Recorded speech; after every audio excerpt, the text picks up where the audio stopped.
Kadang, masa lalu itu seperti hujan di tengah malam. Ia datang diam-diam, menyapa dalam keheningan. Tapi, apakah kita benar-benar harus selesai dengannya? Atau cukup berdamai saja? Kali ini, kita akan bicara tentang masa lalu. Sebuah bagian dari hidup yang seringkali kita tidak bisa hapus, tapi bisa kita pahami.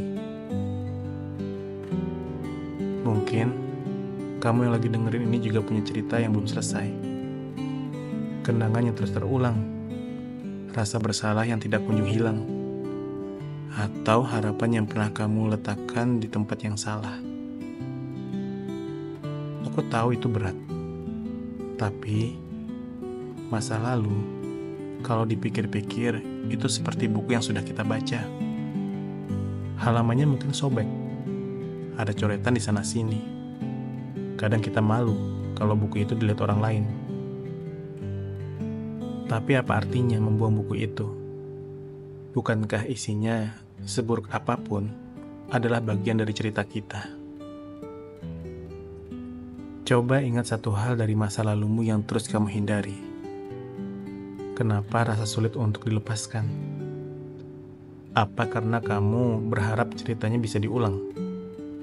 Atau karena kamu takut bertemu dengan rasa sakit itu lagi?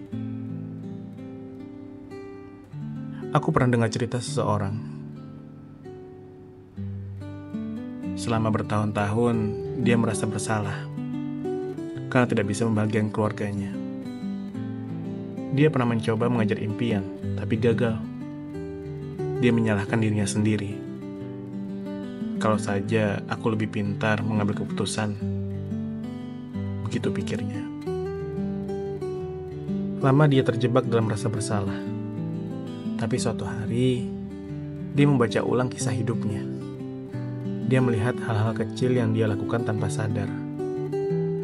Menemani anaknya belajar, membantu tetangga tanpa pamrih, bahkan tetap bertahan meski merasa gagal. Dia mulai menyadari,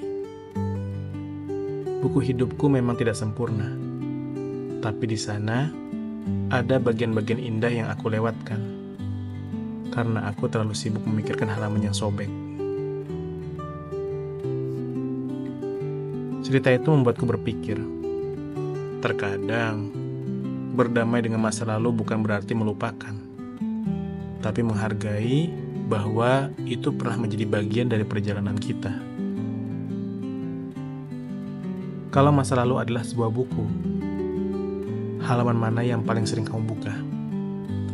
Apakah itu kenangan yang menyakitkan? Atau bagian yang membuatmu merasa lebih bahagia? Dengar, aku tidak bisa memintamu untuk melupakan masa lalu. Itu mungkin tidak akan pernah terjadi. Tapi aku bisa bilang, berdamailah dengan ceritamu. Berdamailah dengan masa lalumu.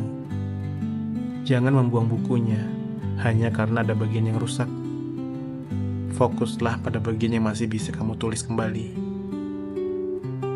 Terima kasih sudah mendengarkan suara cerita. Semoga setelah mendengar ini, kita bisa memandang masa lalu dengan cara yang berbeda. Karena pada akhirnya, masa lalu bukan untuk dihapus, tapi untuk dikenang kembali, untuk dipeluk, dan dijadikan pijakan untuk melangkah ke depan. Terima kasih untuk hari ini.